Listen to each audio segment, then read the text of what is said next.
साथियों, मैं डॉक्टर आशीष गुप्ता, आपका लाइफ साइंस एजुकेटर इन टेक्स्ट बुक सुपर कोचिंग। तो यहाँ पर आज डिस्कस करेंगे कि अगर आपका जेआरएफ हो गया है या आप ऑलरेडी जेआरएफ की तैयारी कर रहे हैं तो आगे आपको एक अच्छी लैब चूज करने का भी टारगेट मिलना होगा। कैसे आप एक बेस्ट रिसर्च लैब को चूज कर सकते हो, तो उसी पॉइंट पर आज डिस्कस करेंगे। तो उससे पहले मैं आपको एक बात बता दूं कि यहां पर एक बहुत तगड़ी ध्यान ज्ञान और सफलता सेल आ चुकी है 20 से 22 जून तक। यहां पर आप सीएसआई नेट की अगर आप तैयारी कर रहे हैं, दिसंबर वाली एग्जाम के लिए प्रिपेयर होना चाहते हैं, तो हमारे साथ आप जुड़िए 8399 पर। और यहां पर टेक्स्ट बुक पास आपको बिल्कुल फ्री मिलने वाला है। साथ के साथ यहां पर 25% डिस्काउंट पाने के लिए पूरे पैक में ये आप ASHISHG कूपन कोड यूज करें और इस बहुत ही शानदार अपॉर्चुनिटी को ग्रैब करें।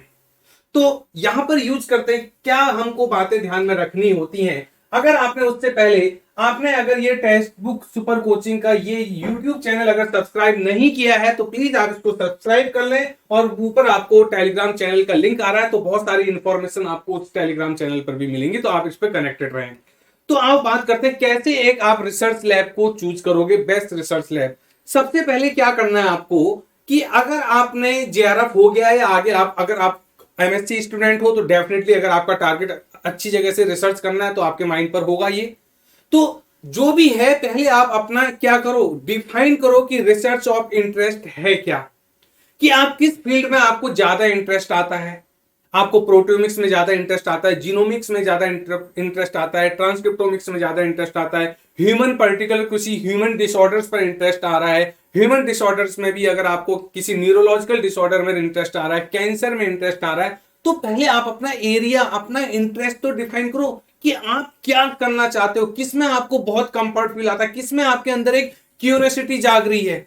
तो उस चीज को पहचानो, अपने अंदर की आवाज को पहचानो कि हाँ, ये मेरे को बहुत अच्छा डोमेन लगता है, इसमें मेरा बहुत इंटरेस्ट है, मैं इसमें बहुत अच्छा आगे कर पाऊंगी या कर पाऊंगा। तो अपने इंटरेस्ट को जगाओ और जानने की कोशिश करो। ये आपका खुद का एक अंदर से इनर सेंस होना चाहिए। उसके बाद क्या करना है आपको कि आप उसके बाद ये भी माइंड सेट करो कि आपको अगर रिसर्च करनी है, एक अच्छी लैब ज्वाइन करनी है, पीएचडी करनी है, तो क्या आपको इंडिया में रह के करना है ये टारगेट फुलफिल, या फिर आपको अब्रॉड जाना है इस काम के लिए। तो पहले आपका बिल्कुल माइंड सेट एकदम क्लियर हो जाना चाहिए कि आप कहां से, इंडिया से या फिर अब्रॉड से रिसर्च कंटिन्यू करोगे। तो ये दो चीजें सबसे पहले माइंड सेट तैयार करके रखो।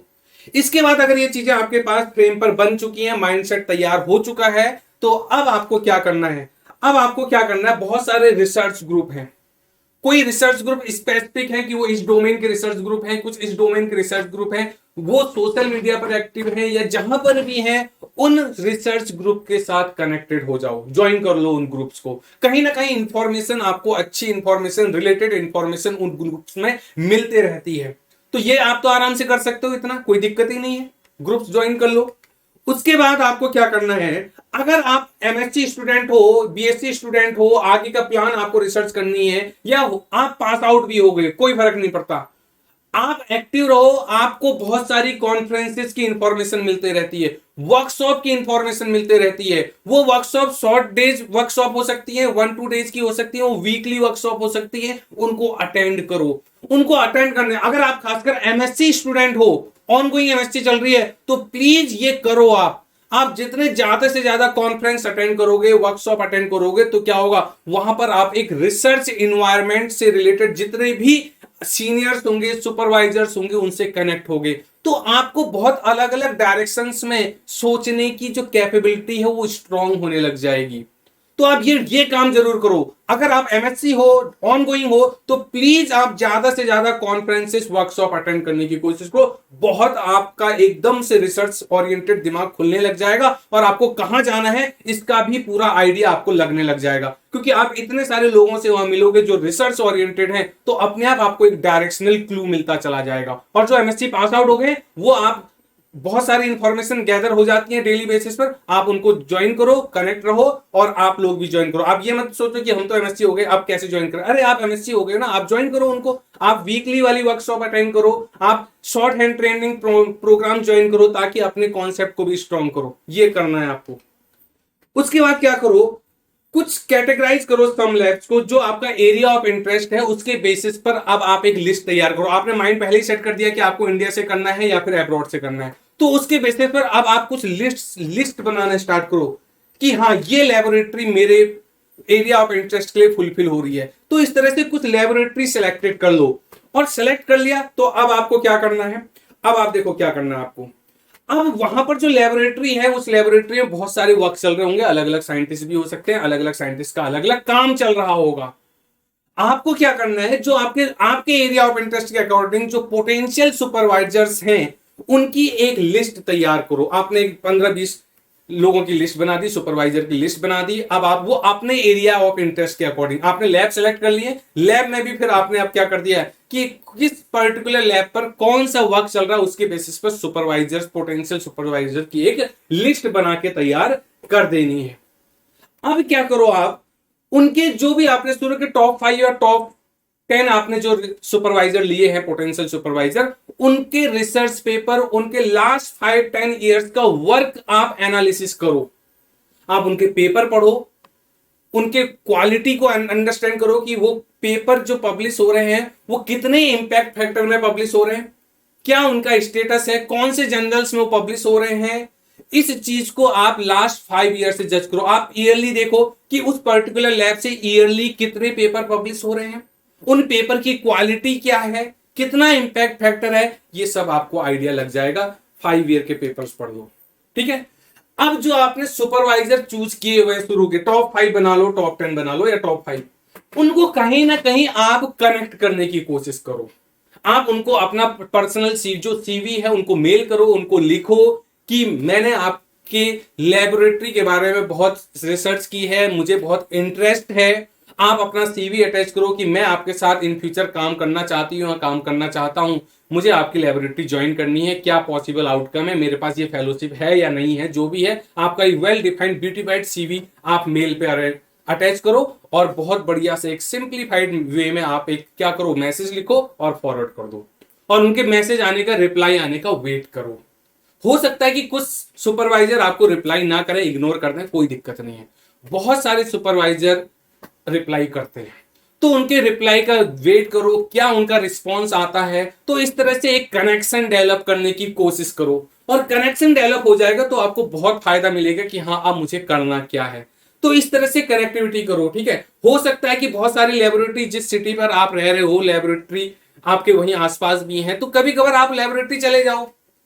वहां अगर आपको चांस मिल रहा है कि डायरेक्टली लैब विजिट करने का चांस मिल रहा है या सुपरवाइजर से डायरेक्ट मिलने का कोई मौका मिल रहा है, अपना सीवी लेके जाओ, हार्ड कॉपी लेके जाओ और वहां पर आप उनको पकड़ा दो। तो कहीं ना कहीं एक इंटरेक्शन आप बनाने की कोशिश करोगे। तो ये चीजें आप ध्यान रखना, ठीक है। और फिर जिस भी लैब में जा रहे हो उस लैब को आप देख लो कि इंफ्रास्ट्रक्चर क्या है, फंडिंग का सोर्स क्या है, रिसोर्सेस लैब में क्या है, इंस्ट्रूमेंट क्या है, क्या जो वो वर्क कर रहे हैं उससे रिलेटेड जितने भी इंस्ट्रूमेंट लेबोरेटरी में चाहिए वो सारे हैं, फंडिंग प्रॉपर है कि नहीं है, थोड़ा सा इस चीज में एनालिसिस आप कर लो, आराम से कर सकते हो, ठीक है। उसके बाद जब ये सारी चीजें हो जाएंगी तो अब आपको लास्ट में देखना क्या है, कंक्लूड करना है। क्या कंक्लूड करना है कि उस लेबोरेटरी में फैसिलिटीज क्या है, इंफ्रास्ट्रक्चर क्या है, वो लैब कितनी बड़ी है, मीडियम साइज की है, बहुत बड़ी है, क्या है उसका स्टेटस आपके दिमाग में होना चाहिए। कितने पब्लिकेशन आ रहे हैं फ्रीक्वेंसी में, ईयरली चेक करो कि ईयरली कितने, लास्ट 5 ईयर में ईयर वाइज कितने पब्लिकेशन आ रहे हैं और कितनी फ्रीक्वेंसी से आ रहे हैं, कितने जल्दी जल्दी पब्लिकेशन आ रहे हैं, ये चेक करो। और उसके साथ साथ आप ये भी देखो कि वो रिसर्च पब्लिकेशंस की क्वालिटी क्या है, किस इंपैक्ट फैक्टर से पब्लिश हो रहे हैं, वो किस पर्टिकुलर जर्नल में पब्लिश हो रहे हैं, उन पर्टिकुलर जर्नल्स का इंपैक्ट फैक्टर क्या है, वो जरूर माइंडसेट होना चाहिए कि हाँ बहुत अच्छी रिसर्च चल रही है, हाई इंपैक्ट फैक्टर के पेपर आते हैं, बहुत बढ़िया है ये, ठीक है। उसके बाद देखो कि उस लैब में करंट टाइम पर फंडिंग कितनी है, कितने प्रोजेक्ट सैंक्शन किए हुए हैं, ताकि फंड्स अवेलेबल है ये चेक कर लो। फिर उसके बाद देखो कि वहां पर जो एक्चुअल में पहले पीएचडी कर चुके हैं स्टूडेंट्स, तो वहां के एल्यूमनी का आज प्रेजेंट डेट पर क्या सिनेरियो है, कितने पीएचडी होल्डर्स, कितने पीएचडी कैंडिडेट वहां से निकल चुके हैं और वो आज की डेट पर कहां सेट हैं, वो स्टेटस भी बहुत इंपॉर्टेंट है। तो अगर वहां के एल्यूमनी बहुत अच्छी अच्छी जो सेट है तो इसका मतलब आपको बहुत फायदा होने वाला है। क्यों? क्योंकि आप उन सब के कनेक्शन में आ जाओगे और इन फ्यूचर पोस्ट डॉक करने के लिए आपको बहुत आसानी होगी, क्योंकि वो एल्यूमनी अगर बहुत अच्छी अच्छी जगह सेटल हैं तो कहीं ना कहीं आपका उनसे नेटवर्क बन रहा है और इन फ्यूचर वो अपनी लेबोरेटरी में आपको बुलाने के लिए बिल्कुल तैयार रहेंगे। तो इसलिए वो एल्यूमनी का जो नेटवर्क होता है ना, वो किस तरह से बना हुआ है ये देखना बहुत जरूरी है। तो इस तरह की रिसर्च करो और ये भी देखो कि उस पर्टिकुलर लेबोरेटरी में, उस पर्टिकुलर लैब में कहां कहां कोलैबोरेशन है, यानी कि सुपरवाइजर के कितने कोलैबोरेशन है, कहां कहां टाई अप किया हुआ है, जिससे आपके पेपर की क्वालिटी आने वाले टाइम पर पेपर जो पब्लिश होंगे वो अच्छी लेवल के पब्लिश होंगे, क्वालिटी अच्छी होगी। तो इन सारी चीजों को आपको ध्यान में रखना है। तो ये सब आपका काम है, आपको करना पड़ेगा इसमें होमवर्क।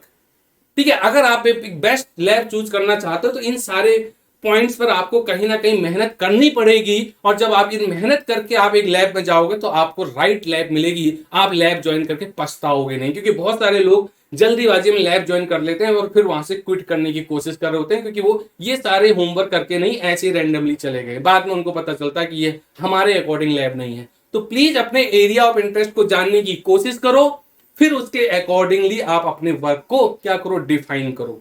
तो होपफुली ये बातें आपके दिमाग में आ गई होंगी, इस तरह से आप एक अच्छी लैब को ज्वाइन कर सकते हो। ठीक है, इस तरह से बातें दिमाग में आ गई हैं तो ये आप चीज लोग ध्यान रखना। और अब मैं बता दूं, अगर आप CSIR नेट की तैयारी कर रहे हो तो वो आप हमारे साथ जुड़ सकते हो CSIR सुपर कोचिंग पर, टेक्स्ट बुक सुपर कोचिंग पर। और जो मेरी क्लासेस यहां पर चलती हैं यूट्यूब पर 7 बजे और आपका मास्टर क्लास जो ऐप में चलती है वो 8 बजे चलती है। ये टेलीग्राम चैनल का लिंक यहाँ पर रिफ्लेक्ट हो रहा है, इसको आप जरूर ज्वाइन करो। सारी इंफॉर्मेशन रिलेटेड कंटेंट की आपको यहाँ पर मिल जाएगी। तो कनेक्टेड रहो और बहुत आगे से अपनी तैयारी करो। Thank you all.